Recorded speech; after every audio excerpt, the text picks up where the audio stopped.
come with me to bleach my roots. I do this every 2 or so months, and I typically change the color as well. This last time around, I decided to be blonde just because if I want to say I've been every color under the sun, I actually have to be every color under the sun. Who would have thought? So my typical process is sectioning my hair into 4 equal quadrants like they teach you in beauty school.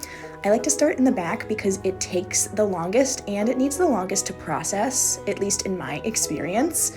And I start at the top just because it's more convenient. I don't have to clip up the rest of the hair and it's just more time consuming. But also I see the top of my hair more than I see the bottom of my hair. So if the bottom doesn't look good, then that's none of my business. I have a handy dandy 3-way mirror that I like to put on the back of my bathroom door, and it sits parallel to my regular big bathroom mirror, and it helps so much with getting all the angles.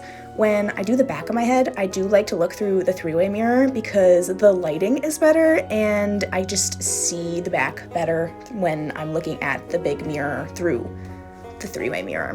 When I do the front though, I do like to look through the big mirror just because the front is more easily accessible to my eyes. So I use the Wella BlondorPlex lightener with 20 volume developer.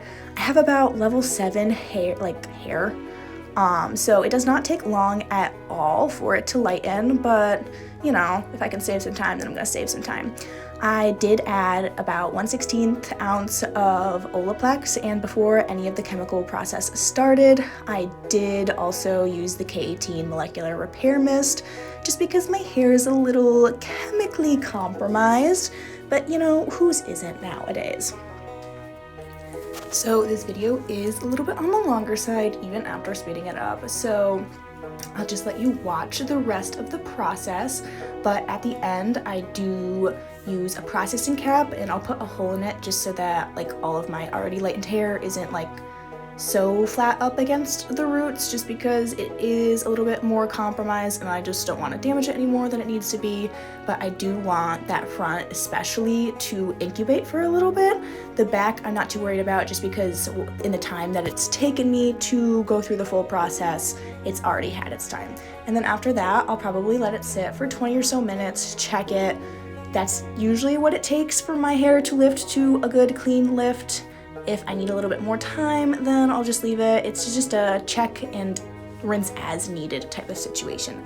So I'll just let you watch the rest and enjoy.